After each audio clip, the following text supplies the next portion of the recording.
The Chinese crackdown on Uyghurs and other Turkic people has only gotten worse. I'm gonna break it down for you. You may have heard that China has detained millions of Uyghurs and other Turkic Muslims in torture-ridden concentration camps and prisons, where they are forced to denounce their religion and ethnic identity. Over a year ago, the UN claimed 1 million people were held in camps, but that number has risen. Uyghur activists now estimate at least 3 to 5 million people are held in camps. What you may not know is that this is all happening in an occupied nation called East Turkestan, or what China has renamed to as Xinjiang. In fact, Xinjiang means new colony. China calls the people of East Turkestan ethnic minorities, despite them being natives of the land for thousands of years. After occupying the land in 1949, China has been attempting to slowly wipe out the nation. China calling us ethnic minorities is their attempt of erasing us, because for the longest time, we were actually the majority of our homeland. Many people identify this as an act of cultural genocide, and it very much is. China is wiping out East Turkestan's history, including the fact that we are an occupied nation, its language, culture, and influential leaders.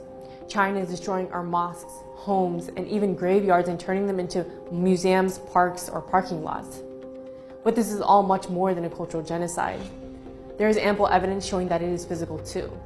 There have been numerous reports of death, torture, forced sterilization, organ harvesting while prisoners are alive, people being drugged with unknown substances that cause memory loss and mental derangement, rape, and forced abortions. Children are forcibly separated from their parents and sent to orphanages, forcing them to become Han Chinese and adopting them off to Chinese families.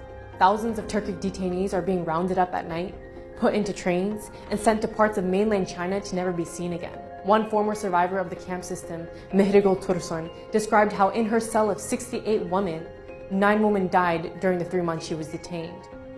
Now imagine, how many people would be dead if there are possibly more than 3 million Turkic people in camps and prisons? A cultural genocide can become a physical genocide when the former becomes too costly. The international community must start calling it a physical genocide before it is too late, because cultural genocide is not a defined crime in international law. And history has shown us that we often act too late, once the atrocities have already fully taken place. Unfortunately, it's not until we start seeing the mass graves that we call it a genocide.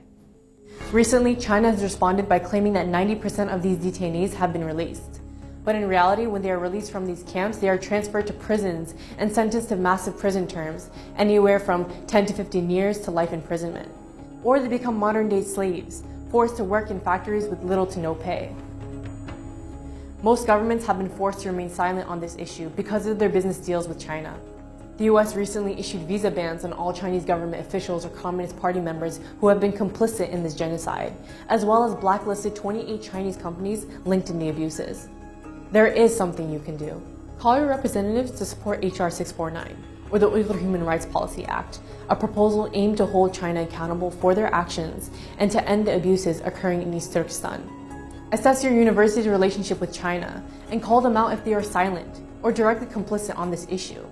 Hold awareness events on campus.